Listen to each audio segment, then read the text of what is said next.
Hey YouTube, welcome back to my channel. My name is Ellie and this is my first ever sit down YouTube video. I am so excited to start this YouTube journey with you guys, and I just want to say thank you so much for 500 subscribers already.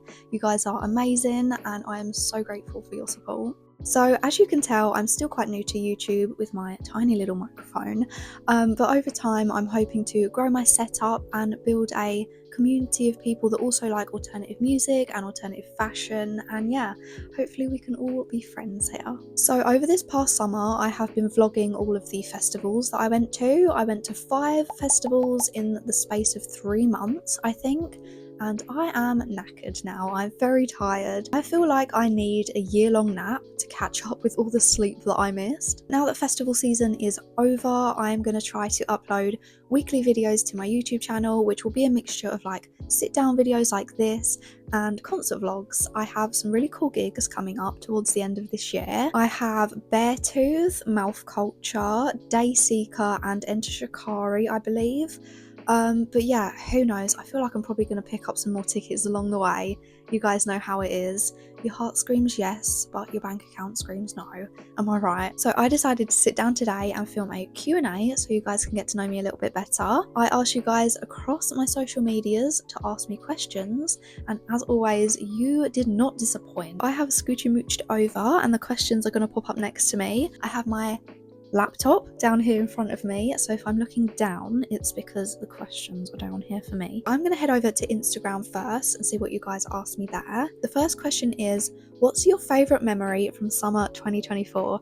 I feel like that's quite fitting as to what I was just talking about. That wasn't actually planned. My favourite memory from this summer, honestly, this year in general has been the busiest year of my entire life. I've never done so much in such a short space of time. Being real with you guys, I do feel very burnt out right now, I'm not gonna lie, but it has been incredible. The memories that I've made this year are gonna go with me for a lifetime, honestly. At Download, when I was watching Enter Shikari and it stopped raining and the clouds parted and this huge double rainbow appeared, it was so beautiful and it was such a cool moment. Another favourite memory from this summer has to be 2000 Trees Festival. I was walking around there and this guy came up to me and my boyfriend and was like, "Hey, you're the owners of Broken Spirit Apparel." And we were like, "Yeah?"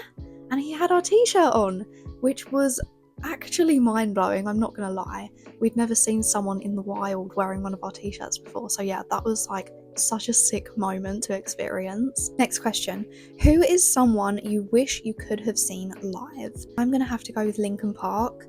I never saw them live. I could possibly see them again live, obviously not with Chester, as they have just reformed the other week. But yeah, the original lineup is no more, and yeah, it is sad that I never got to experience one of their live shows. Also, another one to mention is Taylor Hawkins as Foo Fighters drummer. I did see them live once and he put on such a cool drum solo, but yeah, obviously never again, as he's sadly passed away as well. I hope that they are rocking out wherever they are now. I hope that they're happy and they are having a fun time in a mosh pit somewhere. This next question was submitted by my friend Jess. She says, favourite person to go to festivals with, wink wink. We live so far apart. I live closer to France than I do to my friend Jess, who lives up north. Heartbreak. I'm so sad. I miss her so much. This next question comes from my YouTube community section, and they have asked, are you vegan and do you wear leather? So yes, I am vegan. I have been vegan since January 2020, which is about 4.5 years I think now, which has gone very quickly, I must admit. I don't wear leather, no. I always get like faux leather, like vegan leather. So that ties into this next question, which is your favourite vegan meal. I would probably have to say vegan mac and cheese. I absolutely love it, all with the little vegan bacon bits on top as well. Oh, so good. Oh my god, I'm actually gonna have to make that again. That's making me super hungry now. Thoughts/opinions on extreme metal. Personally, I like heavy music. However, I don't really listen to metal that's like really extreme. For me, music is like really deep, I guess. I know that sounds cringy, but I do feel like I want to connect with the song and like the artist on like an emotional level, I guess. So I kind of want to be able to hear what they're singing, and be able to sing along with it as well. However, saying that, there are some extreme metal bands that are really good. Like, I can see the appeal. They're very, very talented, and I can see why people would like them. Personally, I think that I like something that's a little bit less, just a little bit less extreme. If you could travel to any country in the world right now, where would it be? I have not had a sunny beach holiday since 2018, I think, which is so long. It's 2024 now, so I feel like I would go somewhere that's sunny, just beach vibes, hot, have some cocktails on the beach, you know, maybe Spain, somewhere south of France would be good. Australia, that's a good shout. Another place I also really want to travel to is Japan. I think it is such a sick country. I want to go to the is it Nintendo Center or Pokemon Center there? Oh, that is a dream of mine. Who is your favorite band? I feel like this is quite a basic question. I feel like I should have started on this. My favorite band is Bring Me the Horizon, along with Architects. So yeah, Bryson. I always shorten Bring Me the Horizon to Bryson. Don't think anyone else does that. I think that's like a weird niche thing that me and my boyfriend have going on. But yeah, Bryson I have been listening to since I was 14, I think, when Sempiternal came out. So I think that was like 2013. So it's been like 10 years of listening to them now. I feel like their music has like really shaped me into the person I am. It got me through some like sad times in my life. Aww. Architects, I love them just because I feel like Sam's voice is very distinctive. I really do connect with Architects on, I think, a deeper level than Bring Me the Horizon, just because the topics that they sing about, they are quite political, I guess, in their views. We are the rust worshipping the rain. What an amazing line. What do you consider the least important thing in life? I must admit, I'm not really a very like materialistic girl. I literally have one pair of Doc Martens that I wear all the time and one pair of Converse that literally have holes in them. So yeah, I need to get new shoes. I really don't own a lot of stuff. I feel like I'm a little bit of a minimalist. Obviously, my wall might say otherwise. They're surface level. It's what's in here that counts, do you know what I mean? So, least important thing, I would just say material shit. You don't really need it. If you've got love, what else do you need, really? How did you get into rock/metal music? Growing up, I listened to a lot of rock and folk music because that's what my parents were into. My dad really liked progressive rock, like Marillion and Yes. So I listened to a lot of that. So yeah, it just kind of evolved from there. Starting out my musical journey, I really like pop punk bands because they were kind of easy to listen to, really. And from there, it progressed into like a little bit heavier, and a little bit heavier.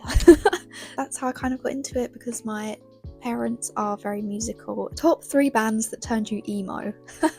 I love this question. 2 I've already mentioned, Bring Me the Horizon and Architects. But the third one, my favourite band during my teenage years, was All Time Low. Unfortunately, I don't listen to them anymore. They are the 3 bands that like really shaped that part of my life, you know what I mean? So quite a few people asked this same question, favourite show or gig you've ever been to. It was the first time I saw Bring Me the Horizon, which was at the O2 Arena in 2016, and it was during their That's the Spirit era. And even though that wasn't the era that I started listening to them in, it was the first opportunity that I got to see them after listening to them for like 2 years, I think. I think 17 at the time, 16, 17-year-old me was like mind blown, like all the stage visuals. It was my first experience as well of sitting on the floor and jumping up, you know what I mean? I feel like that show was actually kind of life-changing for me. Like so many things that I wanted to experience for the first time I did, and that was it. I just felt hooked from then on to heavier music and heavier gigs because they're just so much fun. They're so much better than like you just regular standard pop gig, you know. Who's your favourite vocalist of all time and why? I did mention this earlier, but it has to be Sam Carter from architects. I just feel like his voice is very unique. It's very distinctive. His scream is like, it hits me here. Do you know what I mean? When you listen to like a certain vocalist and you're like, oh my god, their voice is so good. That's what I feel when I listen to him. What's your favourite video game and what character would you let... You are so annoying. My favourite video game is Overwatch. I started playing it in 2020 and I'm still really bad at it. I main D.Va, Ashe, Mercy and Moira. Sometimes I play Symmetra because I have no skill and I rely on turrets, so... Also, Reaper, because he wears leather. Moving swiftly on from that, the next question is from Threads, and this person asked, one band or show that you kick yourself that you missed. I know exactly this show. It's the Bring Me the Horizon Royal Albert Hall show. And I, to this day, I'm still so sad that I missed out on this. Their version of Doomed from their Royal Albert Hall show just makes me cry every time I listen to it without fail. And yeah, I am absolutely gutted that I missed that. And the last question is from Twitter, and this person said, what's your thoughts on the new Linkin Park? I would have to say that I had never heard of Emily Armstrong before she joined. I didn't know her at all. I really like her voice. It is a little bit of a shame that their big comeback was sort of clouded by controversy. I'm sure no one wanted that to happen, but yeah, obviously I don't know her personally. I don't know all the ins and outs of her personal life. Yeah, I'm just gonna give her the benefit of the doubt. The Emptiness Machine, their new song, I absolutely love. I've had that on repeat. Didn't manage to get tickets to their tour, unfortunately, but maybe next time. Who knows? We've still got the album to come yet, so yeah, I'm just excited. Okie dokie friends, that is the end of my Q&A. Thank you so much for watching. As I mentioned in the beginning, I'm still really new to YouTube, so any support that you would like to give is so appreciated. If you would like to leave a like and a comment and maybe even subscribe, that would be sick and I would love that so much. If you want to go and follow me on my other social medias, it is at @EllieGrace on literally everything. Next week's video is going to be a tattoo tour, which I'm really excited to film. Thank you so much for watching, and I hope you all have a lovely day. Mwah.